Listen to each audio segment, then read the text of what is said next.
c'est de savoir si nous, on veut encore le rester.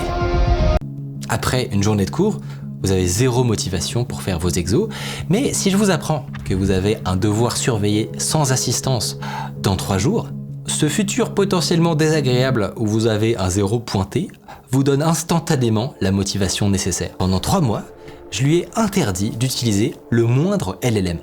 Une véritable cure de désintoxication qui a fait chuter sa productivité de façon extrêmement frustrante.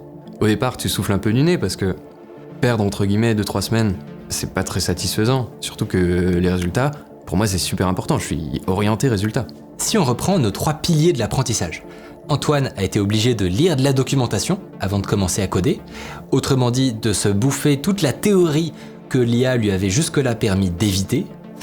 Ensuite, il a dû coder lui-même, c'est-à-dire se confronter à la pratique au lieu de la sous-traiter à l'IA. Un véritable exercice de remémoration qui lui a permis d'ancrer donc ses connaissances.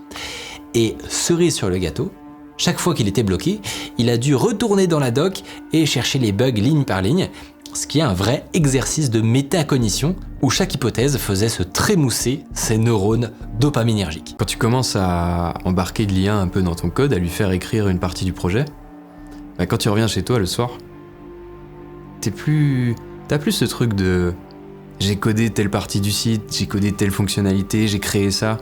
Parce que tu sais plus à quel point toi t'as créé et l'IA a créé. Tu sais pas quelle partie t'appartient encore. À la limite, t'as presque juste managé une IA en la recadrant de temps en temps.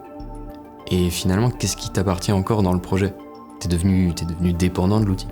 Il y a ce truc de, quand c'est toi qui l'as fait, t'as un énorme plaisir à finalement assembler les pièces du puzzle, que ton système il tourne parfaitement comme tu l'as pensé, et t'es super fier de l'avoir créé toi, et t'as qu'une envie, c'est continuer à bosser dessus.